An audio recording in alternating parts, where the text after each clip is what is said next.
घर परिवार को छोड़ करके संत तो हो गए, लेकिन संत होने से पहले सत्संग नहीं किया। और सत्संग क्या है? संत होने की ट्रेनिंग। और बिना ट्रेनिंग के आदमी सीधो गाड़ी पे बैठ जा चलावे के लिए, तो खुद तो मरेगो सो मरेगो है, खुद तो मरेगो सो मरेगो, और न जाने कितने ने मार के लेके मरेगो। तो ऐसे ही जिसने ट्रेनिंग नहीं की, लर्निंग में नहीं आया, वो सीधे बैठ गया। तो सत्संग है साधुत्व के निर्माण की प्रक्रिया। सत्संग में व्यक्ति समझता है मोह क्या है, ममता क्या है, ज्ञान क्या है, वैराग्य क्या है, क्या मद है, क्या ईर्ष्या है, और इनसे कैसे अपने आप को बचाना है, सत्संग में सीखता है। और ये सब न किया हो, सीधा गुरु मंत्र लिया और सीधे बाबा जी हो गए, और यदि वहाँ बैठ के नदी किनारे, तो जब जब जरूरत पड़ेगी बचने की, समझ में नहीं आएगा तो एक्सीडेंट हो जाएगा। ऐसा ही कुछ भरत जी के साथ में हुआ।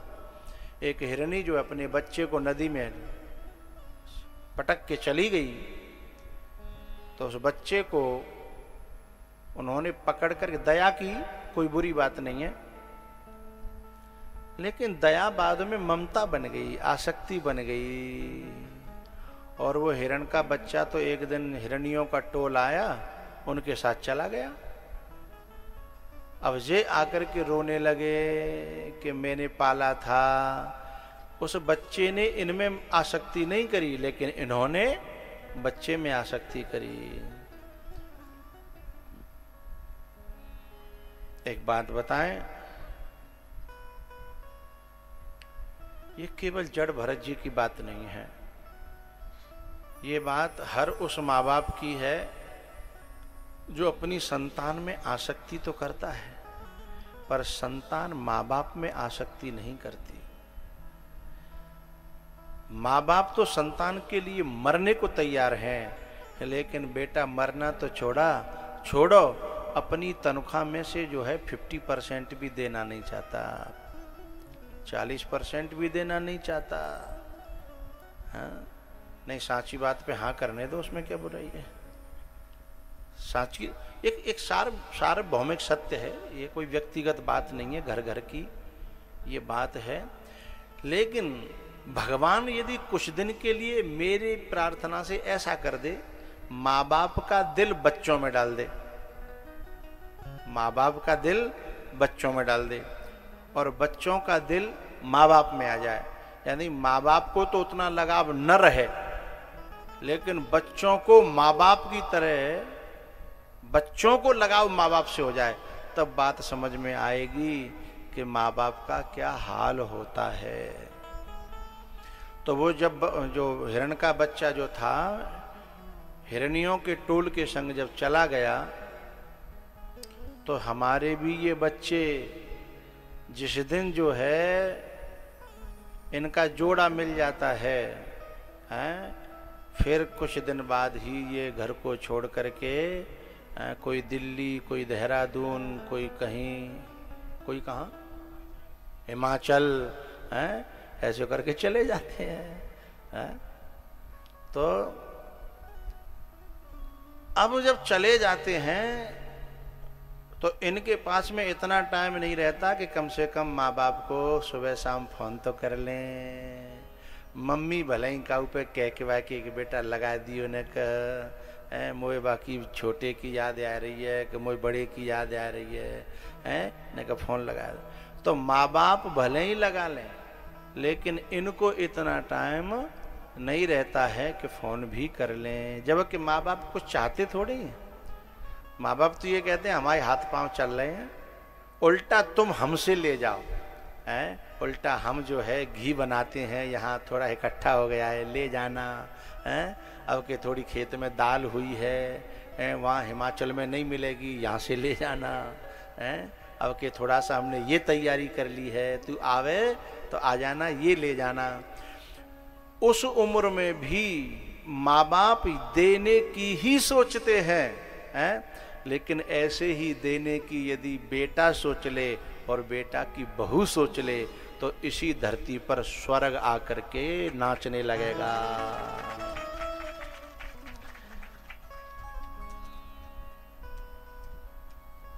वो हिरण का बच्चा जैसे चला गया, ऐसे ही ये भी हम लोगों के बच्चे भी जब चले जाते हैं तो माँ बाप रो रो करके मरने तक की नौबत आ जाती है। और यहां तक कि भरत जी महाराज ने तो प्राण छोड़ दिए। आज भी न जाने कितने माँ बाप तो प्राण छोड़ ही देते हैं ना, अंतिम समय पे भी इंतजार करते हैं। और पता है, मैंने ऐसे ऐसे बड़े बूढ़े देखे हैं कि बिस्तर पे आ गए हैं, आवाज निकलती है तो यही कहते हैं, वो फलाने को बुला दो, छोटे वाले को बुला दो, नाती को बुला दो, हैं, मेरे उस बेटे को बुला दो, उसके उस फलाने वाले नाती पोता को बुला दो। तो उस ममता का हमें आदर करना चाहिए। वो ममता ही जब हम जाकर के मिलेंगे, चरण छुएंगे, तो वो ममता आशीर्वाद में हमारे लिए कन्वर्ट हो जाएगी, दुआ में कन्वर्ट हो जाएगी। केवल जाकर के हम पांव छुएंगे, इतने में ही वो खुश हो जाएंगे, कुछ मांग नहीं रहे। वो कह रहे हैं वो उसको मैं देखना चाहता हूं, है ना, उसको केवल मैं देखना चाहता हूं। तो भैया, हमारे जीवन में माँ बाप से तो ये कहना है कि कर्तव्य का पालन तो करना, पर इतनी ममता मत जोड़ना कि भरत जी की तरह इन्हीं की आसक्ति में मरना पड़े। बात समझ में आ रही? कर्तव्य का पालन करना, बड़े करना, खिलाना पिलाना पढ़ाना, जो कुछ कर सकते हो करना, लेकिन आसक्ति इनसे नहीं करना। क्योंकि आसक्ति में ही एक बात बड़े काम की है।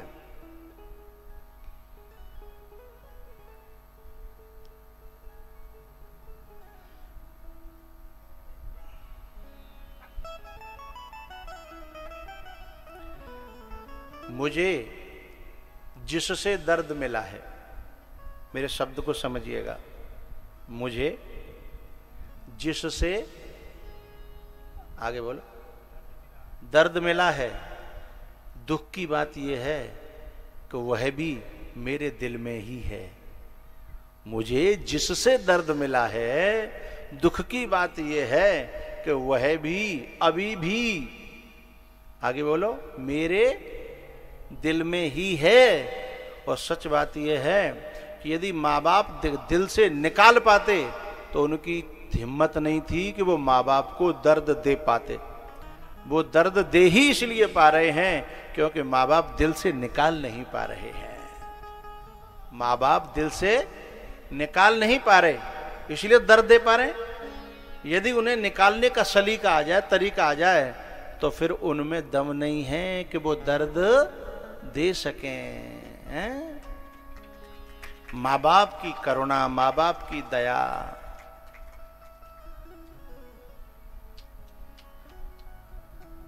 एक दिन मैं कह रहा था ना, कल परसों की बात है, कि नारी सबको क्षमा कर देती है लेकिन पति को नहीं कर पाती। लेकिन बहुत नारियां ऐसी भी होती हैं पति को भी क्षमा कर देती हैं, ये बहुत बड़ी बात है।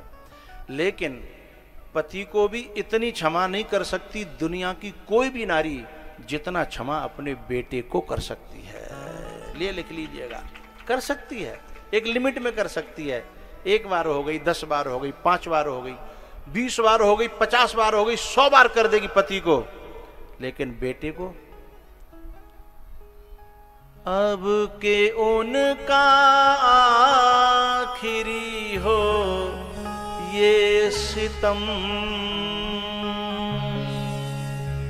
बेटा ने 100 बार गलती करी, तब भी मां से जाके पूछो, कोई बात ना है, अब कि सुधर जाओ। बड़े बड़े डकैतों की मां भी मैंने ऐसी देखी है, वो यही आशा पाल के रखती है कि सुधर जाएगा, लेकिन वो अब के उनका आखिरी हो ये सितम,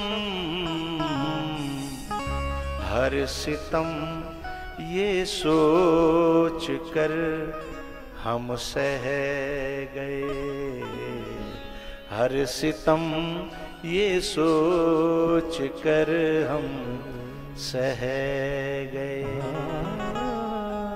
हम वफा करके भी तन्हा, चार बालक हो, चारों फुर्र हो जाते हैं, जाने कहां कहां कहां, डोकरी डोकर, अब वे अकेले के अकेले। जिस समय शादी हुई थी तब दो थे, है ना, और जब बच्चों की शादी करने के कुछ दिन बाद भी दो ही रह जाते हैं। हम वफा करके भी तन्हा रह गए, पर हमने कुछ अरमा सजाए थे, जी बेटा बड़ो हो जाओ, जिनक बड़ो हो जाओ, फिर जो जी कमा में लग जाओ, जो कर लेगा, फिर आराम से नक धक्का देने लगेंगे, कंधे से कंधा मिला के चलेंगे, ऐसा करेंगे वैसा करेंगे। पर दिल के अरमा आंसुओं में बह गए, दिल के अरमा आंसुओं में बह। एक बात बताऊं, जिस समय हमको जरूरत थी ना माँ बाप के सहारे की, उन्होंने चाहे कितने भी कष्ट सहन किए हो, लेकिन उन्होंने हमें छोड़ा नहीं। हम गलत थे तो भी नहीं छोड़ा, लेकिन हम माँ बाप को ये कह करके एक मिनट में छोड़ देते हैं कि वो मेरी बात ही नहीं सुनते, मेरी बात नहीं मानते, वो यहाँ गलत है, वो वहां गलत है, वो वहां गलत है। लेकिन हम कितने गलत थे।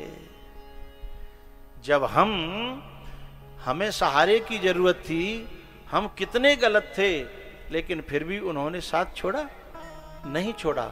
लेकिन आज जब माँ बाप को सहारे की जरूरत है तो हम ये कह के छोड़ देते हैं कि माँ यहाँ गलत है, माँ यहाँ गलत है, बाप यहाँ गलत है, बाप यहाँ गलत है। जबकि ये गलतियाँ हमें बताने वाले हैं ना, वो कहीं कहीं हमारी जड़ में ही रहते हैं। क्योंकि माँ बाप की गलती देखना हमें आता ही नहीं था, हमें किसी ने सिखाया है कि माँ भी कभी गलत होती है, बाप भी गलत होता है? समझिएगा, सब्जी में मिलाए हुए जहर की दवा हो सकती है, लेकिन कान में आए हुए जहर की इस दुनिया में कोई दवा नहीं होती है। कान में जो जहर डाल दिया जाता है, माँ के प्रति, बाप के प्रति, अपने पुरखाओं के लिए जो जहर डालता है, वह व्यक्ति सबसे खतरनाक होता है अपने जीवन के लिए। मुझे वो बच्चे बहुत अच्छे लगते हैं। एक बच्चा जो है ना मेरे पास आया और आकर के अपनी बूढ़ी माँ थी उसका हाथ पकड़ करके ला रहा था, और आकर के मुझे प्रणाम किया और बोला, गुरुजी, बूढ़ी माँ है उसके लिए कह रहा, गुरुजी ये मेरा गोद लिया हुआ छोटा सा बच्चा है। मैंने कहा, तू बच्चा है कि ये बच्चा है? बोले ना, कभी मैं बच्चा था तब ये जवान थी, अब मैं जवान हो गया हूं, अब मैं इसे बच्चे की तरह पालता हूं, और जब मैं इसे बच्चा मानता हूं तो मैं, जब ये माँ मेरे लिए प्रसाद बंटता था कथा में, तो अपनी धोती के पल्लू के एक किनारे में बांध करके प्रसाद लाया करती थी, खुद नहीं खाया करती थी जब मैं बच्चा था। आज ये जाने लायक नहीं है, आने लायक नहीं है, कमाने लायक नहीं है, और मैं आज कमाने लायक हूं, आने लायक हूं, जाने लायक हूं, तो आज प्रसाद लाने का किसको अधिकार है? किसको लाना चाहिए? किसका कर्तव्य है? इसीलिए मैं रोज जब आता हूं तो अपनी माँ के लिए केला लाता हूँ, कभी आइसक्रीम लाता हूँ, कभी रबड़ी लाता हूँ, कभी ये लाता हूँ। बोला, मुझे जोड़ना नहीं है, मेरा तो यही धर्म है, यही कर्म है, यही मेरी पूजा है, और यही मेरा सब कुछ है। ऐसे बेटों को देख करके मेरा भी कलेजा ठंडा हो जाता है। ऐसी संतान जिस घर में हो, समझना उस घर में देवता भी रमण करते हैं, उन्हें फिर किसी और तीर्थ की और पूजा पाठ की जरूरत नहीं होती है। जब उसने कहा ना कि ये मेरा बच्चा है, भाई सचमुच में बड़े बूढ़े को बच्चे की तरह हम मान लेंगे, तभी तो उनकी सेवा कर पाएंगे, हैं? नहीं उनसे हम आशा पालें कि ये बहुत बड़े हैं, हमसे बड़े हैं, और ये ऐसा क्यों कर रहे हैं, वैसा क्यों कर रहे हैं, ये क्यों किया, वो क्यों किया। अरे भाई, उनका जमाना अलग था और हमारा जमाना अलग है? तो उन्हें प्यार से हाथ जोड़ करके यदि हम निवेदन करेंगे तो वो समझ भी लेंगे, हैं? तो हमारे बड़े बूढ़े, हमारे पुरखाओं को हमें अपना बच्चा बनाना चाहिए। वो हमें जब जरूरत थी तब उन्होंने हमारा साथ नहीं छोड़ा, और जब उन्हें जरूरत है तब यदि हम साथ छोड़ के चले गए तो मंदिर वाला भगवान तुम्हें दुआ नहीं दे पाएगा कि तू असली बाप परमात्मा को अपने घर छोड़ आया, असली परमात्मा को, ईश्वर को तू अपने घर छोड़ के आया है और मुझसे दुआ मांगने आया है, हैं? बताए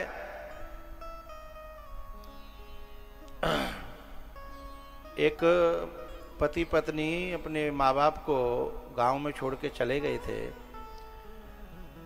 शहर में रहने लगे। फिर बाप भी खत्म हो गया, अकेली माँ रह गई, तो उसे शहर संग में ले गए। अब शहर वाले लोग जो है कभी कहीं पार्टी में जा रहे हैं, कभी कहीं जा रहे हैं। तो एक दिन वो पार्टी में जा रहे, पति पत्नी, छोटा सा नाती था, पार्टी में जा रहे थे। जब वो पार्टी में जा रहे थे तो बड़ी बूढ़ी जो माँ थी ना उनकी, उसको गैस चलाना नहीं आता, उसने तो चूल्हे पे रोटी बनाई थी। तो वो जाते समय बोली, बेटा मेरे लिए कुछ बना के चली जाती, मुंह पे तो बनाना आता नहीं है। तो बहू कहती है, माताजी आप चावल बना लेना, नमकीन वो तो बना लोगी। बोले बेटा मेरे पे चावल भी नहीं बनेंगे गैस पे, चूल्हा होता तो मैं बना लेती। तो बोले बगल में भंडारा चल रहा है, बगल में भंडारा चल रहा है, कोई नौ दुर्गा या कुछ ऐसी चल रही थी। उसने कहा वहां चली जाना। वो बड़ी बूढ़ी बैठ गई रो के। लेकिन एक बात ध्यान रखना, हमारे हिंदुस्तान में पहली पीढ़ी और तीसरी पीढ़ी का कनेक्शन रहता है, नाती का बाबा से और बाबा का नाती से, नाती का दादी से और दादी का नाती से कोई बहुत गहरा कनेक्शन होता है। तो वो जो नाती था ना, उसने दादी को रोते हुए देख लिया। पार्टी में गया संग में नाती, दादी घर रह गई। जब लौट करके आ रहे थे ना, तब वो नाती कहता है, दादी से नहीं अपनी माँ से, बोले मम्मी जब मैं बड़ा हो जाऊंगा तो बहुत बड़ा घर बनवाऊंगा, उसमें एक मंदिर बनवाऊंगा। मम्मी बोली कि बेटा ये तो बहुत अच्छे विचार हैं, ये तुझे तेरी कैसे समझ में आए? बोले मेरे ऐसी समझ में आए कि जब तुम बूढ़े हो जाओगे तो मैं भी पार्टी में जाऊंगा, तो दादी को तो भंडारा खाने के लिए दूर जाना पड़ा है ना, इसलिए मैं घर में ही मंदिर में भंडारा चलाऊंगा और तुमको रोज भंडारे में पूड़ी और सब्जी खिलाऊंगा। एकदम उस माँ के कंपन हो गया। बोले ये मेरे प्रति क्या धारणा बना रहा है? धारणा वो नहीं बना रहा, धारणा तू बनवा रही है ना, है ना? जो बोएगा वही पाएगा, तेरा किया आगे आएगा। सुख दुख है क्या फल कर्मों का, जैसी करनी वैसी भरनी, जैसी करनी वैसी भरनी।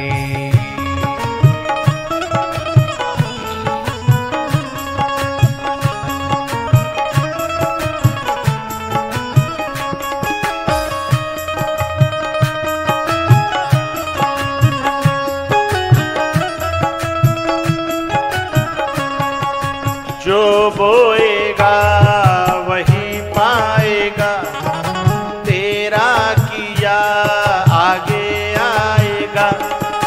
सुख दुख है क्या फल कर्मों का, जैसी करनी वैसी भरनी, जैसी करनी वैसी भरनी।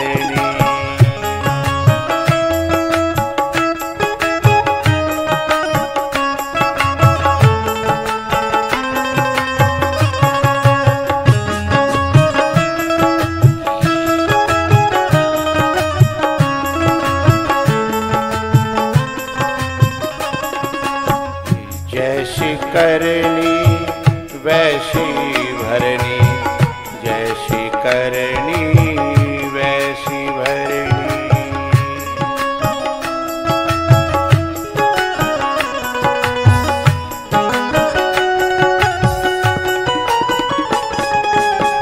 सबसे बड़ी पूजा है माता पिता की सेवा।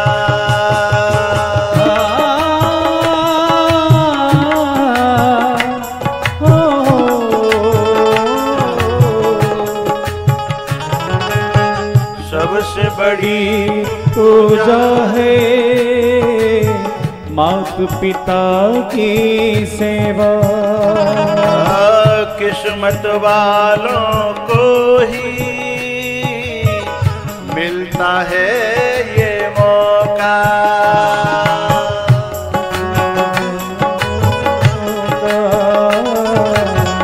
मिलता है ये मौका।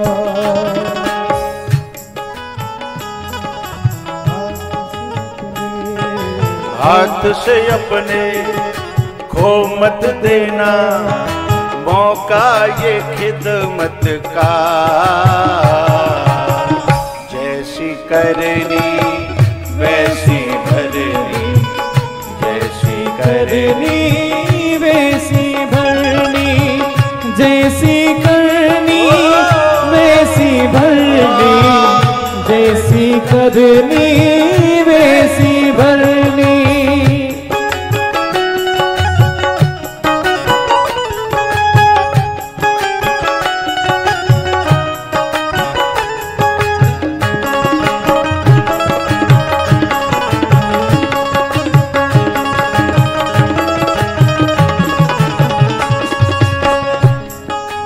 जो बोएगा वही पाएगा, तेरा किया आगे आएगा।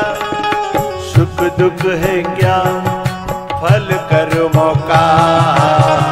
जैसी करनी वैसी भरनी, जैसी करनी वैसी भरनी, जैसी करनी वैसी भरनी, जैसी करनी वैसी भरनी।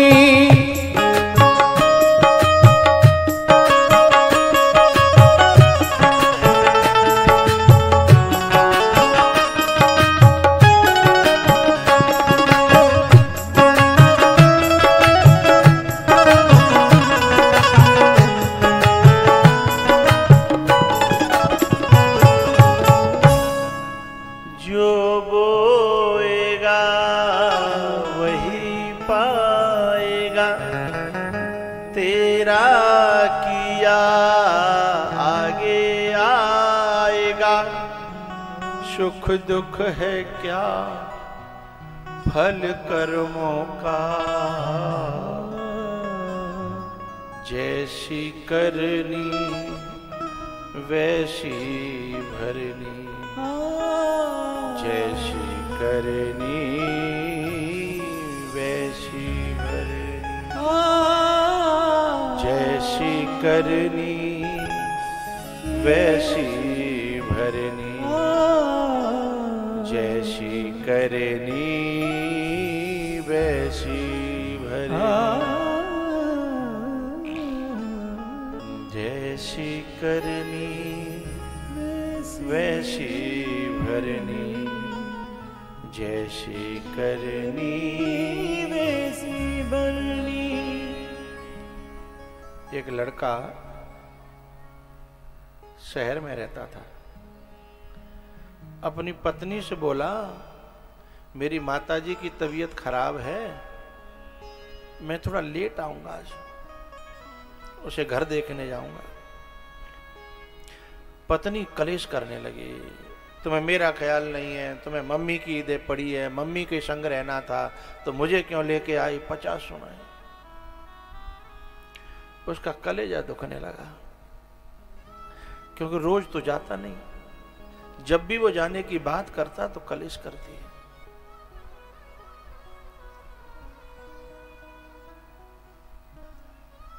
एक बात बताऊं, जिन बच्चियों को बहू का किरदार मिला हो ना, बहुत अच्छी तरह निभाना, उसके फल ज्यादा दूर नहीं होते हैं, अच्छे भी और बुरे भी। समझ रहे हो? उसके फल ज्यादा दूर नहीं होते, अच्छे भी और बुरे भी। उसने कहा तुम आज चाहे चीखो चाहे चिल्लाओ, मेरा मन नहीं मान रहा, मैं जा रहा हूं अपनी मां को देखने। वो मां के पास गया, लेट हो गया। फिर मां की तबीयत ज्यादा खराब थी तो वो सोचने लगा कि लेके जाऊंगा तो कलेश करेगी, और इस हालत में मां को मैं छोड़ भी, जो नारी अपनी सासू मां से किन्हीं कारणों से ईर्षा द्वेष और बैर पालती है, अवगुण देखती है, उसे ये नहीं पता बैर भले ही तेरा उससे है, लेकिन उसका खामियाजा तो तेरे सुहाग को भी है। तू जिसकी छठ पे पूजा करती है, जिसकी लंबी आयु की कामना करती है, करवा चौथ को तू जिसकी पूजा करना चाहती है, जिसको देखना चाहती है, जिसका मुंह, उसको भी तो कष्ट हो रहा है, ये भूल जाती है। चल मान के चला तेरा बैर सास से है, लेकिन जरा अपने पति के कलेजे को टटोल के तो देख, तू इनडायरेक्टली किसको दुख दे रही है? इनडायरेक्टली हम उसको भी दुख दे रहे हैं जो हमारे सुख के लिए, जो पूरे दिन पत्थर उठाता है, पूरे दिन पल्लेदारी करता है, पूरे दिन मिस्त्री जो होता है उसके पूरे दिन हाथ काले होते हैं, पूरा शरीर काला होता है, लेकिन उधर से ब्यूटी पार्लर से वो सामान लेके आता है कि अपनी पत्नी के हाथ सॉफ्ट बने रहे हैं, वो अच्छी तरह रह सके, वो अपना श्रृंगार कर सके। अपने श्रृंगार को छोड़ करके जो हमारे श्रृंगार की सेवा कर रहा है, उसके दिल में हुए घावों का जिसे ज्ञान नहीं है, वो नारी कभी जिंदगी में सुख नहीं पा सकती, न इस जन्म में और न उस जन्म में। अब वो सोचने लगा कि मैं इसे ले जाऊंगा तो बहुत बड़ा कलेश होगा, और अपनी मां को छोड़ूं भी तो कैसे। आखिरकार वो ले आया, और डरते डरते उसने घर में जाके मां को बाहर ही खड़ा कर दिया, और घर में जाकर के बोला तो बोल ही नहीं पाया, तब तक तो बाकी बरसात हो गई बाणी के बाणों की। लेकिन पता है क्या हुआ? उसने मनाया कि आज थोड़ा सा ले आया हूं, रात भर रहेगी मां, सुबह चली जाएगी, तुम बोलना नहीं, अब एक कमरे में रहने दो, मेरी मां है। उसने कहा ठीक है, मैं मेरी आंखों के सामने नहीं आनी चाहिए, हैं? उसने कहा ठीक है। बोले लेकिन ऐसा एक काम तो करना, आई है तो पांव तो छू लेना, कहने को हो जाएगा, नहीं वो जिंदगी भर के लिए। बोले ठीक है, मैं पांव छू लूंगी। जब उस माँ को लेके आया कमरे में, वो गेट के अंदर, और जब वो पैर छूने को हुई, उसने तो चेहरा ही नहीं देखा पहले। जब पैर छूने को हुई तो उसने पहचाना कि ये तो मेरी मम्मी है। उसने ऊपर देखा, बोले मम्मी आप? बोले हाँ बेटा, मेरी तबीयत खराब थी और मेरे बच्चे तो, तेरे भैया तो बाहर थे, मैंने मेहमान को फोन कर दिया। तब वो कहती है अरे मेरी मम्मी बीमार थी, तुमने बताया नहीं। बोले मम्मी तो मम्मी होती है, माँ तो माँ होती है, मैंने तो कभी ये कहा ही नहीं कि तेरी और मेरी, ये तो तेरे दिल में बैठा हुआ है कि ये माँ मेरी है और वो माँ तेरी है। मैंने कभी इस माँ की सेवा के लिए मना किया हो तो बता, या मैंने कभी परायापन लाया हो तो बता। ये तो तेरे दिमाग में बैठा है कि ये मेरा है और ये तेरा है, जबकि जब शादी होती है तो ऐसा बताया जाता है कि यहाँ सब कुछ तेरा है। लेकिन जिसका दिमाग ग्रहण नहीं करता ना, वो नारी खुद भी कलेश में रहती है, और पूरे परिवार को भी कलेश में डालती है। और इस जीवन को भी नरक बना लेती है और आगे वाले जीवन को भी नरक बना लेती है, क्योंकि धर्म पे नहीं चल सकती वो। उसे हर समय मैं, मेरा, तू, तेरा है और ये सब करती रहेगी, तो धर्म पे कैसे चलेगी? धर्म तो कहता है वसुधैव कुटुंबकम है। मैंने कल बताया था ना कि ऐसी नारियों से तो वो गाय अच्छी है जो कल जो है 4 बछड़ों को एक साथ दूध पिला रही थी, पूरे आश्रम के बछड़ों को परिवार मान के चल रही है। और हम मनुष्य होकर के अपनी सासू माँ को माँ न माने, अपने ससुर को बाप न माने, अपने लोगों को अपना न माने, तो फिर हम तो उनसे भी गए बीते हैं। मैं और मेरे में लगे हैं, तू और तेरे में लगे हैं। भैया तो मेरा कहने का भाव इतना सा है कि ये बच्चे हैं ना, इनको माँ बाप का तो ये कर्तव्य है कि पालन पोषण करें, संस्कार डालें, लेकिन ज्यादा आसक्ति न करें। जितना आसक्ति होगी उतना ही परेशानी का कारण खड़ा होगा। हा? और बच्चों का और बहुओं का ये कर्तव्य है कि मंदिर में पूजा करो, अच्छी बात है, लेकिन जो घर में देवी देवता बैठे हैं बड़े बूढ़े के रूप में, जिन्हें हम मरने के बाद जो कनागत में तर्पण करते हैं, जो पत्तल पे खिलाते हैं, कौआओं को बुलाते हैं, उससे पहले हम जीते जी उनको प्यार से 2 रोटी खिला दें तो समझ लो सारे पितर अपने आप को सो जाएंगे। ये पितर दोष होता है ना, किसको लगता है? यदि यहाँ कोई बैठे हों, पितर दोष किसको लगता है? जिसके पितर असंतुष्ट होके मरते हैं ना, उस व्यक्ति को पितर दोष लगता है। जिसके पितर असंतुष्ट होके मरते हैं, चाहे फिर वे के कितने लंबे चौड़े वो उनके नाम पे वो करें, चाहे उनकी मूर्ति बनवावे, चाहे मंदिर बनवावे, चाहे वो करें, पुआ करते हैं ना, हाँ भंडारा, साहब पिताजी मरे हैं साहब, इतने मन की ये पुआ, इतने मन के ये खीर है, इतने मन के उनसे भी कभी पितर दोष नहीं जाता।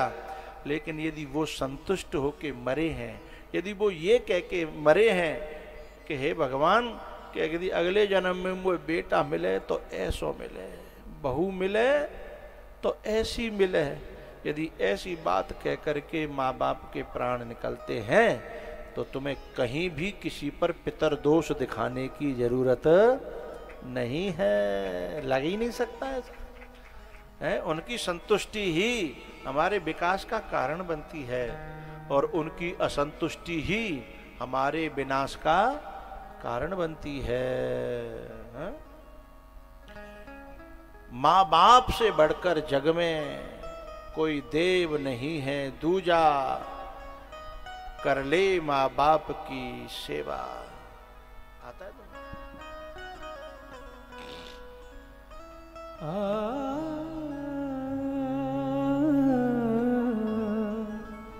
तुम बदले, तुम बदले, तुम बदले 100 बार मगर माँ बाप नहीं बदले।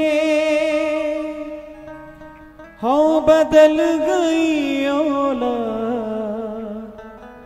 मगर माँ बाप नहीं बदले। अब तो एक और समस्या आगे आने वाली है, ध्यान रखिएगा। हम लोगों की संतानें जो विदेशों में जा रही है ना, विदेशों में ये संस्कार मिटा दिए जाते हैं कि बाप क्या होता है, माँ क्या होती है। वहाँ मॉम और डैड होते हैं, डैड होता है मरा हुआ, और फिर वहाँ तो बाप होता ही नहीं है। विदेशों में बाप नहीं होता। बोले आप कहोगे ये कैसे?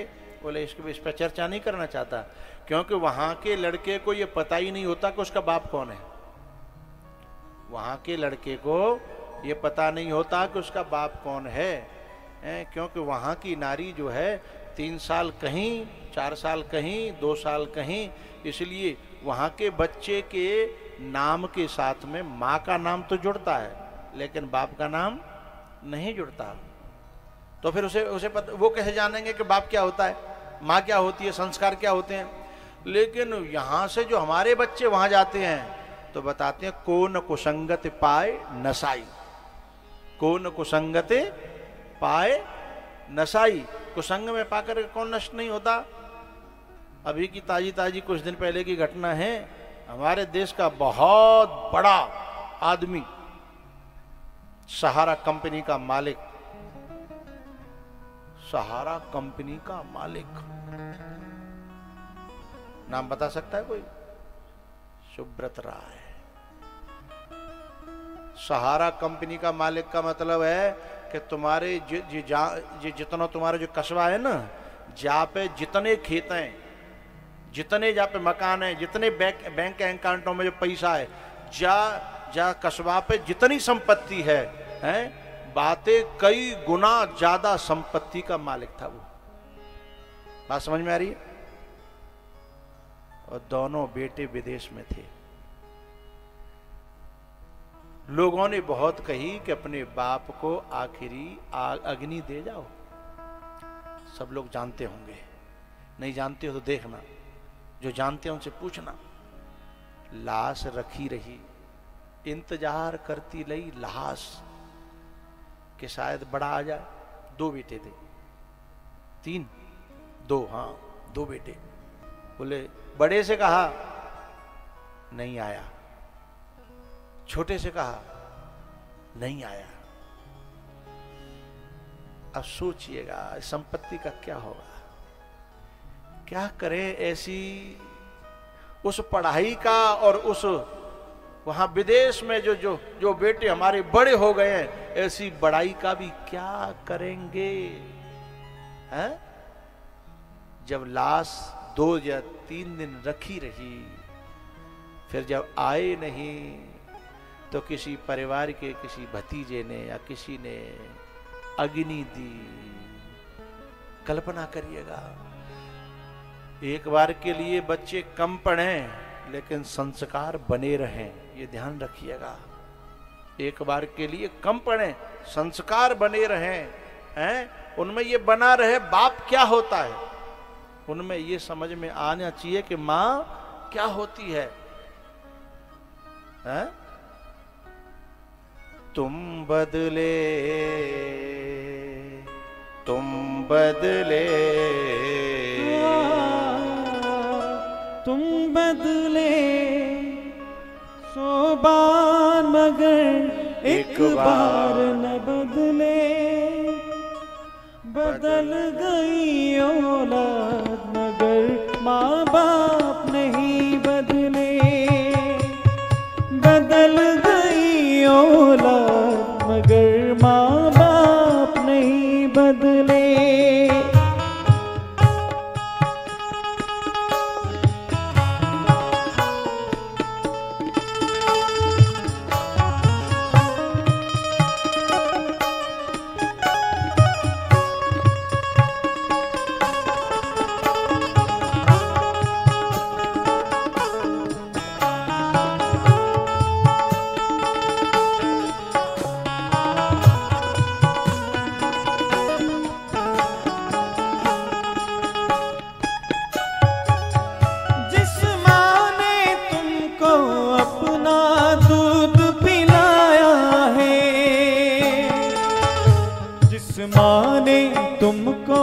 अपना दूध पिलाया है और पिता ने उंगली पकड़ के चलना सिखाया है। झेली गमों की हो, झेली गमों की मार मगर एक बार न बदले। ओ बदल गई औलाद मगर माँ बाप ना बदले। हो बदल गई औलाद मगर माँ बाप ना बदले।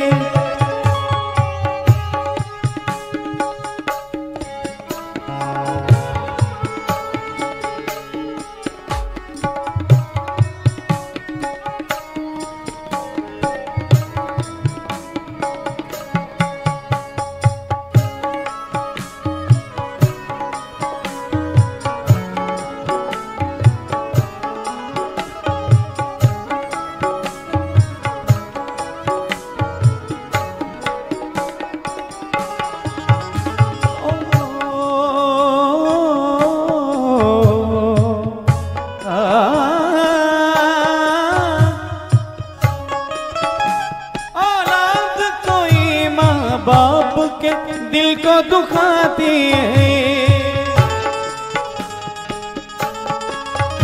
औलाद कोई माँ बाप के दिल को दुखाती है,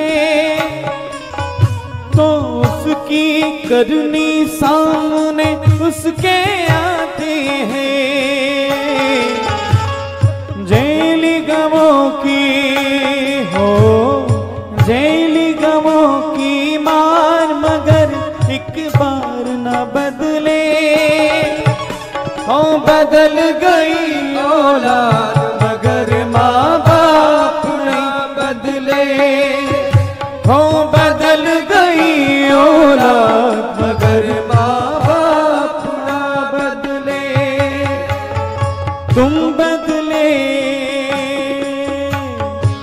तुम बदले, तुम बदले एक बार मगर एक बार न बदले। बदल गई औलाद मगर माँ बाप ना बदले। हो बदल गई औलाद मगर माँ बाप ना बदले।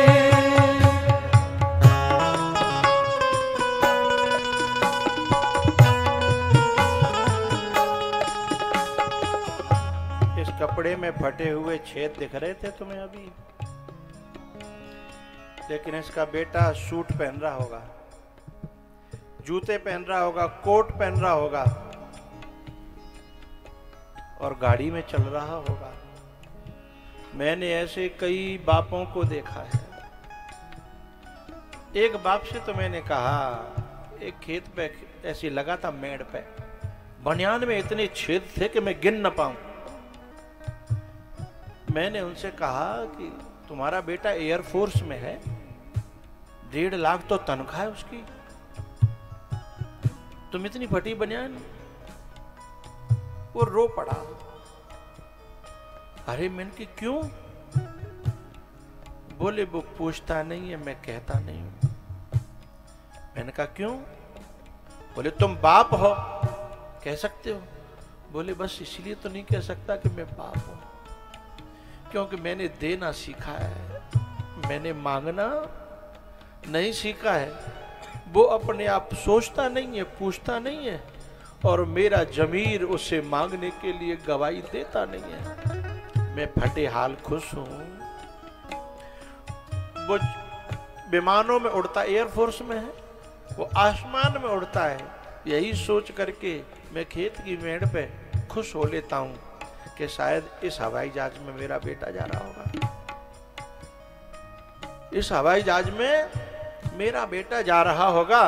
इसी बात को सुन करके मैं फटी हुई बनियान का दुख भूल जाता हूं। कल्पना करिए, औलाद कोई माँ बाप के दिल को दुखाती है, तो उसकी करनी सामने उसके आती है। औलाद कोई माँ बाप के दिल को दुखाती है, तो उसकी करनी सामने उसके आती है। जेली गमों की हो, जेली गमों की मार, मगर एक बार न बदले। बदल गई औलाद मगर माँ बाप न बदले। हो बदल गई औलाद मगर माँ बाप न बदले। हो बदल गई औलाद मगर माँ बाप न बदले। हम बदले, हम बदले, हम बदले 100 बार मगर एक बार ना बदले। एक दिन एक बेटा बाप बुढ़ापे में थोड़ा कम सुनने लगते हैं ना बड़े बूढ़े। तो वो कुछ कह रहा था, उसे सुनाई नहीं पड़ा, तो उसने दोबारा कहा ए? तो बेटा झल्ला करके बोलता है, एक बार कहो सुनाई नहीं पड़ता तुम्हें? तो बाप रो पड़ा, बोले मुझे कम सुनाई तो देता ही है। यदि मैं उस बाप की जगह होता ना तो मैं एक बात कहता कि जब तू छोटा था ना, तुझे सुनाई भी पड़ता था, तुझे दिखाई भी पड़ता था, पर फिर भी तू हमसे 100 बार एक बात को पूछता था कि ये कौआ कहां से आया है। क्योंकि बाप तो कोई बात लीगल पूछ रहा है, तू तो इनलीगल पूछता था, इनलीगल, जिसका कोई सेंस नहीं है, जिसका कोई मतलब नहीं है, जिसका कोई आधार नहीं है। ये कौआ कहां से आया? तो मैं होता तो बताता कि तेरे बाप ने तुझे 100 बार भी तूने पूछा है तो भी बाप ने बताया था, और वो भी झल्ला करके नहीं, बड़े खुश होकर के कि मेरा बेटा बोलने लगा है। हैं? तुमने ये पूछा कि ये कौआ कहां से आया, ये इस कौए का घर कहां है, इसके मम्मी पापा कहां है, ये कहां रहता है, इसका घर किससे बना है, पूछता है ना बच्चा। लेकिन माँ बाप झल्लाते नहीं है, वो झूठ बनाएंगे, कुछ भी कहेंगे, लेकिन उसकी संतुष्टि के लिए कितने झूठ बोलते हैं, लेकिन झल्लाते नहीं है, हैं? और ये यदि बाप दूसरी बार भी ये पूछ ले तो कहता तुम्हें सुनाई नहीं पड़ता। अब इस बात की आशा कोई माँ बाप करता है क्या? ऐसे करके बोलेगी ये औलाद, हैं? तब कलेजा फट जाता है। हाँ? तो ऐसे छोटे छोटे कर्म ही हमारे जीवन में इतने कुकर्म बन जाते हैं हमसे, हमें जिनका पता ही नहीं होता। फिर बाद में हम कहते हैं कि हमने कुछ गलत नहीं किया, कष्ट काय का भोग रहे हैं। अरे हमने कथा सुनी होती तब तो समझ में आता है कि ये छोटी छोटी गलतियां नहीं है, ये बड़े अपराध हैं। कम से कम उसका दिल तो मत दुखाना है जिसने तुम्हारा दिल न दुखे। इसकी जिंदगी भर दुआएं मांगी हैं परमात्मा से, उसका दिल तो न दुखाना। और हम शायद 24 घंटे में न जाने कितनी बार उनका दिल छलनी करते रहते हैं, और वो कुछ कहते भी नहीं है, हैं?